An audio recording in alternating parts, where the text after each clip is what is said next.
Решение кадрового вопроса в отрасли здравоохранения, прежде всего в селах и деревнях, зависит от развития системы дуального образования. Это когда больше времени отводится на практику, а теория идет на базе медицинских колледжей. Об этом говорили на совещании представители Минздрава и депутаты Госсовета Коми. Александра Головина узнала, как решить проблему с нехваткой медицинских кадров.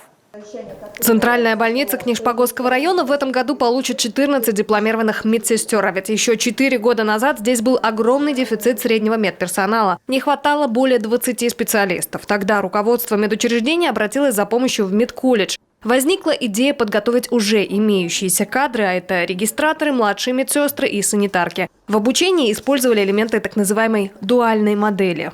В нашей больнице они получали практическое обучение при помощи наставников.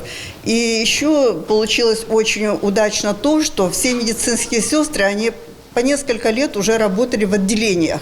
В отделениях терапевтическом, хирургическом, реанимационном, инфекционном, в поликлинике. Все они уже знали принцип работы, глядя на своих товарищей по работе, на медицинских сестер. В следующем году Книжпогосская ЦРБ ждет еще один выпуск по этому проекту. Дипломы получат еще 4 медсестры. Глядя на книжпогосских коллег, своих специалистов также обучают и в Усть-Вымской центральной больнице. И что немаловажно, все эти студенты не уедут спустя какое-то время из своего села, ведь они в родном районе уже давно обосновались. Здесь у них дом, семья, дети.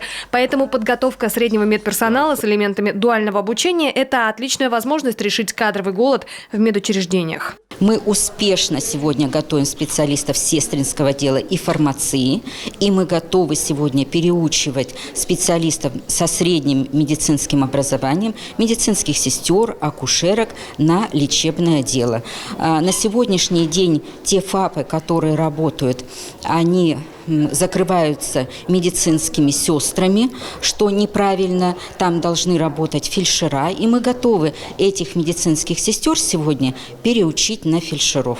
А возможно, уже скоро педагоги медколледжа сами смогут выезжать к своим студентам в медучреждения и обучать их прямо на рабочем месте. Для этого специалисты готовят проект «Мобильный класс».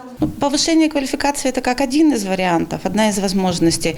Но в первую очередь мы планируем проводить дуальное образование. То есть люди, работающие на другой должности в лечебной организации, не медицинской, они имеют возможность прямо на рабочем месте получить образование, выезжая несколько раз за несколько лет в колледж медицинский в Сыктывкар, на сессии, основную часть обучения практикоориентированного, проходя у себя на месте. Лечебные учреждения направляют много заявок в медицинский колледж, но здесь пока не могут сказать, справятся ли они с объемами переподготовки. Руководство надеется, что другие медколледжи региона в Ухте, Воркуте и Печоре тоже подхватят эту работу. Сыктывкарцы готовы поделиться опытом с коллегами. Для них подготовят методические рекомендации и проведут семинары.